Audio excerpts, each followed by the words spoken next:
विमल बोलो जुबा केसरी, हर पल मनाओ केसरी त्योहार। तो हम ये कहें तो हम इसमें एक सांप्रदायिक राजनीति कर रहे हैं। यही तो आंदोलन था सीए वगैरह का। हाँ, तो नहीं, ये शीतल, चीज हाँ, लॉजिकल नहीं है। हाँ, नहीं शीतल जी, मतलब ये शीतल जी, लेकिन इसमें तो देखिए, इसमें अब डिबेट कहां बचा है कि सीए के तहत तो ये क्लियर ही हो गया था कि घुसपैठिया कौन है। खैर एनीवे, राकेश जी, ये अगर वाकई आपका ये मुद्दा इतना चल रहा है राकेश जी, और वाकई आपको लगता है कि आप हिंदुओं के लिए बीजेपी इतना काम करती है, तो बंगाल में सारा हिंदू आपको वोट क्यों नहीं दे रहा? वो सारा हिंदू आ जाए तो आप आराम से जीत जाएंगे। एक तो मुझे आश्चर्य हुआ कि सीए का क्या इंटरप्रिटेशन किया जा रहा है। आज बांग्लादेश में क्या हो रहा है? वहां क्या मुसलमानों को मारा जा रहा है, हिंदुओं को मारा जा रहा है?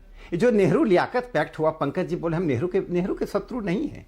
नेहरू जी ने बहुत देश के लिए काम किया, लेकिन जो उन्होंने देश की बर्बादी का रास्ता खोला उसको तो बताना पड़ेगा देश को। नेहरू लियाकत पैक्ट क्या था? ये क्या रेफरेंडम करके देश का विभाजन हुआ? कांग्रेस वर्किंग कमेटी ने क्या देश में रेफरेंडम किया था कि देश का विभाजन हो या ना हो? मुस्लिम लीग की शर्तों को मान लिए, माउंटबेटन की बात को मान लिए। विभाजन के बाद जो हिंदू गए पाकिस्तान और बांग्लादेश, क्या वो जाना चाहते थे? वो तो ये सोच कर गए कि जैसे हम यहां रहते हैं वहां रहेंगे। नेहरू लियाकत पैक्ट ने उसके ऊपर सबोटाज कर दिया, बिट्रे किया उनके साथ। तो जब महात्मा गांधी ने कहा कि पाकिस्तान से हरिजनों को वापस ले आओ, गांधी जी का पत्र है कि पाकिस्तान से हरिजनों को वापस ले लाओ, वहां के लॉ मिनिस्टर इस्तीफा देके मंडल सिंह भारत आ गए। क्यों आ गए मंडल भारत?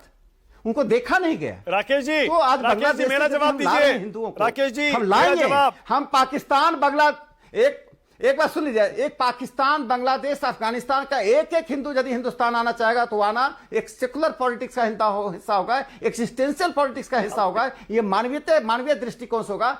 वहां से क्रिश्चियन होंगे, क्रिश्चियन आएंगे, सिख आएंगे, पारसी आएंगे, राकेश जी, सारे हिंदू वोट क्यों नहीं दे रहे बंगाल के आपको? राकेश जी बोलने दीजिए।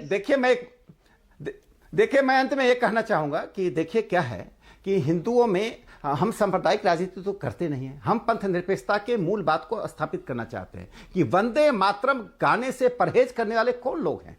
कांग्रेस गाती है, हमें कोई आपत्ति नहीं। कांग्रेस ने ही शुरू किया, कांग्रेस फ्रीडम मूवमेंट में नेतृत्व कर रही थी, कौन रोकता है? लेकिन वंदे मातरम गाने से क्यों परहेज करते हैं? यह फंडामेंटल सवाल है। जहां पर आजादी के पहले जहां सुई की घड़ी रुकी थी, क्या हम वहीं रोक कर रहे हैं?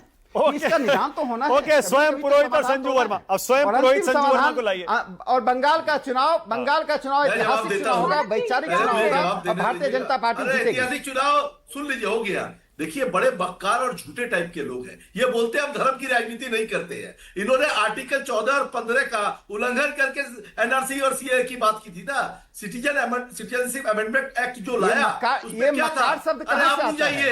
अरे आप तो वोटर कार्ड रखने वाले हैं। कौन सा संस्कार लेकर आए हैं? आप लोग किस विश्वविद्यालय से पढ़े हैं? किस माँ बाप ने आपको पढ़ाया है? कितने लोग हैं? किस माँ पिताजी ने पढ़ाया है? अपने माँ पिताजी को बदनाम मत कीजिए टीवी चैनल पर।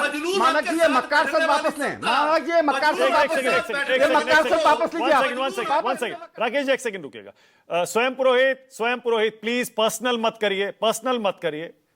कोई निजी टिप्पणी नहीं, प्लीज मुद्दे पर बोलिए। मुद्दे पर आइए, स्वयं पुरोहित बोलिए, मुद्दे पर आइए। देखिए, मुद्दा इतना है, ये जो ध्रुवीकरण की बात करते हैं ना, कौन व्यक्ति है ये? फजूल के साथ सरकार किसने बनाई? नहीं, मैं इनके बीच में नहीं बोला। कहां से पढ़ रहे हैं? आप चुप रहिए। आप सुनिए, बहुत देर आपको सुना है, बहुत देर सुना है। बांग्लादेश में हिंदू बन रहा है, जिसके पास आपकी संस्कार सरकार नहीं हो, चूड़ी पहन रही है। संस्कार नहीं हो, बांग्लादेश में हिंदू बना हुआ है। देश की नई पीढ़ी को गालियां सिखाने आए हैं। सुनिए, ये सब गालियां सिखाने आए हैं। सुनिए, ये बिपिन चंद्र पाल का देश है, अरविंदो का देश है, आपकी तरह विवेकानंद का देश है, ये डॉक्टर हरिद्वार का देश है। नहीं करता हूँ, क्या मक्कर बोल रहा है? नहीं हूँ। इसके संस्कार इतने खराब हैं कि इसको अरे सुन लीजिए, संस्कार तुम्हारे खराब है। झूठ बोलते हो टीवी चैनल में बैठ करके, तुम्हारे खराब है। झूठ बोलते हो टीवी चैनल में बैठ के, तुम झूठ बोलते हो टीवी चैनल में बैठ के। झूठ मत बोलो, तुम भागो देश के साथ पापी, तुम्हें मारना चाहिए।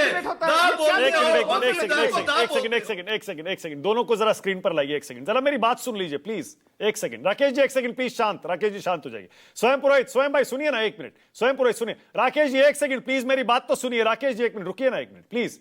राकेश जी सुन तो लीजिए, मैं क्या कह रहा हूं, मेरी बात तो सुनिए एक बार। राकेश जी, मैं खुद स्वयं पुरोहित को कह रहा हूं, कोई निजी टिप्पणी नहीं करेंगे। स्वयं पुरोहित प्लीज एक दूसरे पर टिप्पणी मत करिए। और दूसरा राकेश जी, आप भी पर्सनल मत होइए, वो नहीं निजी टिप्पणी करेंगे। और तीसरा, स्वयं पुरोहित, राकेश जी उम्र में बहुत बड़े हैं भाई, अनुभव में बहुत बड़े हैं।